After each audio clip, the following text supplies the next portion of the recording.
In this video today, we're going to be taking a look at the GE-FPV GE-X240 Quadcopter. And it looks like this. This thing might ring some bells of familiarity because of other quadcopters that are similar to it that you may have seen at the flying field. This one can run 6-inch props and looks pretty awesome. So let's get started on this review.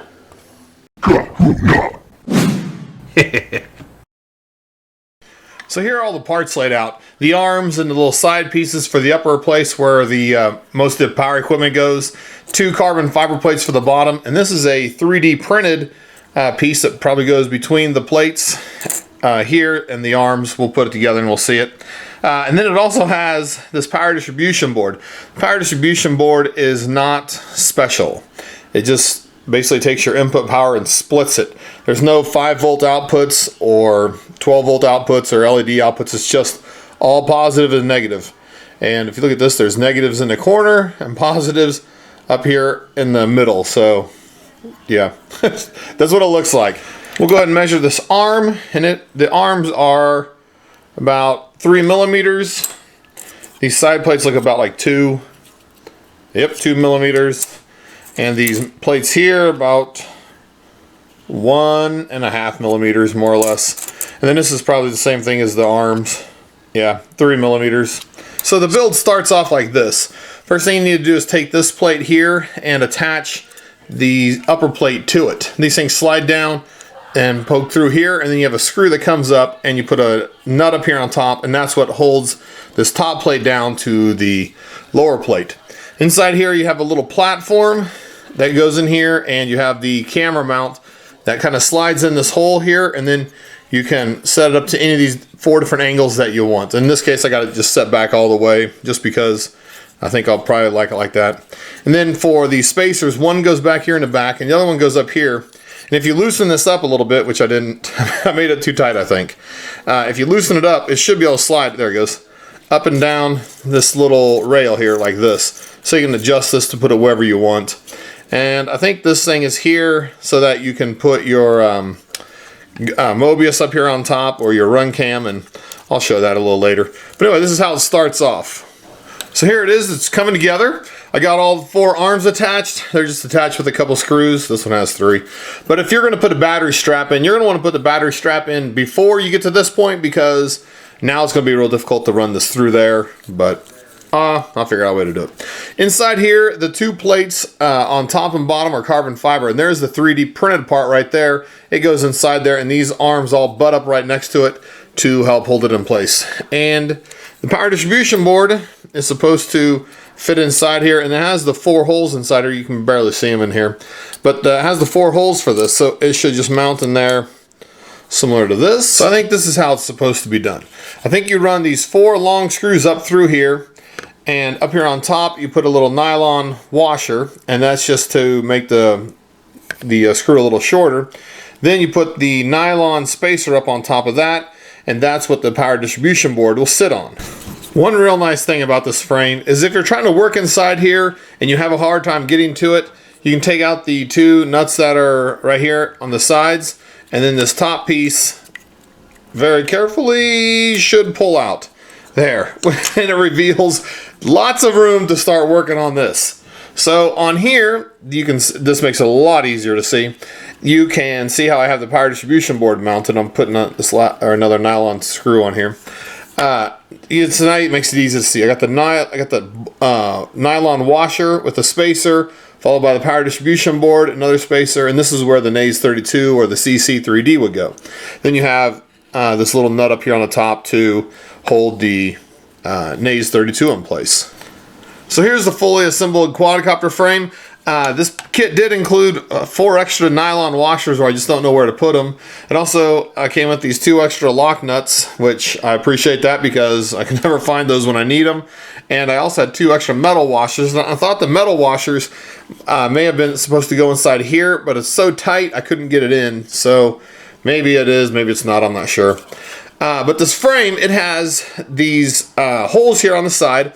right here and right here you can see it. That's where your video transmitter is supposed to rest up here, and stick the antenna out of this hole, and you can use it an L adapter for your antenna, or have an antenna that bends and holds its shape, and you can run it that way. A lot of problems that I've had with these quadcopters where it's just really just the square in the middle to put all your components in, instead of being an H quad where it has the long body, is that you're so limited for space. So you have to be good with your wiring on these. Inside here, I think you could run your video transmitter in here too, and it has these little holes on the side where you could run your antenna wires out there if you wanted to, and put some zip ties on them or something to make them stick up. But other than that, I'm not really sure where you're supposed to run your video or your control receiver antennas. So it's going to be pretty interesting when I actually go to try to put this together.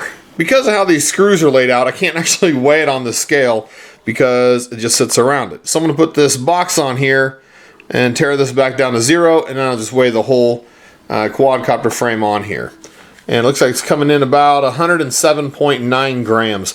I'd seen a lot of different people saying it weighed different amounts, but 107.9 grams is pretty much what you can expect. The Banggood page says it's an X240, so that means it should be 240 millimeters from motor shaft to motor shaft. So if I go ahead and I center this one up near 0 here, get it close, there we go, and come over to this side and we measure it, it actually comes in about 242. That is excellent measurements by Banggood on this quadcopter. The distance between the two front motors, actually between all the motors because it's a X frame and it's square because I already checked, is about 170 millimeters. And if like I said, I already checked this, but if you go to the front to back, it's also 170 millimeters. So here I have a 60-45 prop, and this is the rear arm here. And if I put it up here and center it over the motor hole, yeah, it's going to spin this just fine. It's not going to touch anything. And even up here on the front one, yeah, still fine. I mean, if you get up too high, you might start chopping into this thing, but you're not going to run that high, I don't think. No,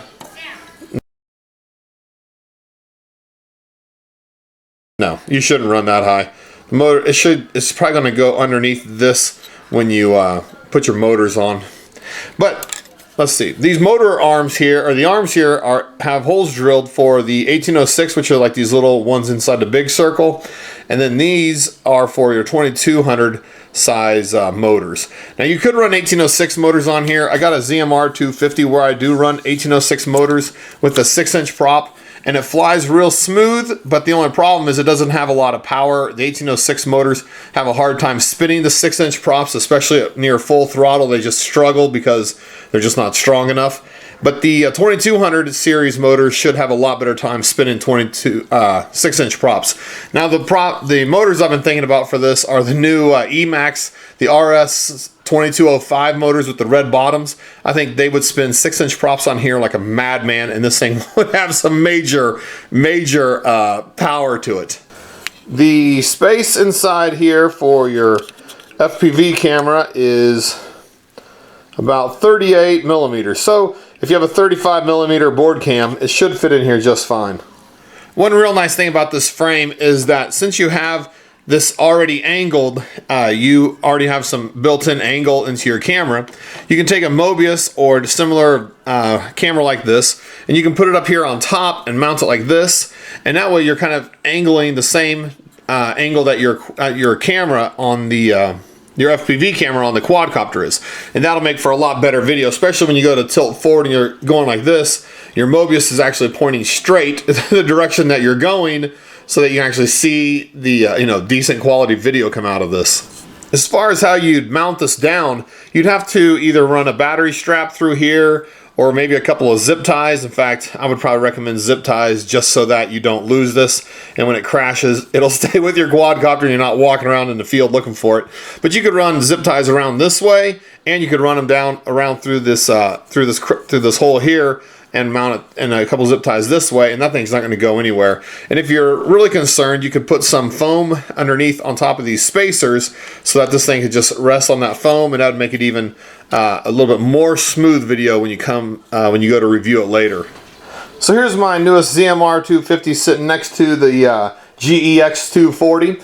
And you can see this thing doesn't dwarf this as much as it does my other quads. This is actually a pretty large frame in comparison to like the Deformation 130 that I recently got in LS150. This quadcopter is running 5-inch props, and this one is going to end up running 6-inch props. If you end up running a battery strap on the bottom, which you probably will because there's nowhere else to put a battery, you're going to be either landing on your battery, which isn't going to be too good, or you're going to have to figure out some kind of way to put landing gear on here. You can put some holes, drill some holes in here and put some spacers in, but then you're kind of adding more weight and stuff. The better answer is probably just take off out of the grass, land in the grass, and then you don't have to worry about it. Anyway, this is the GE-X240 Quadcopter. If you have any questions about this, leave them in the comments and I'll try to help you out as best I can. And as always, thanks for watching.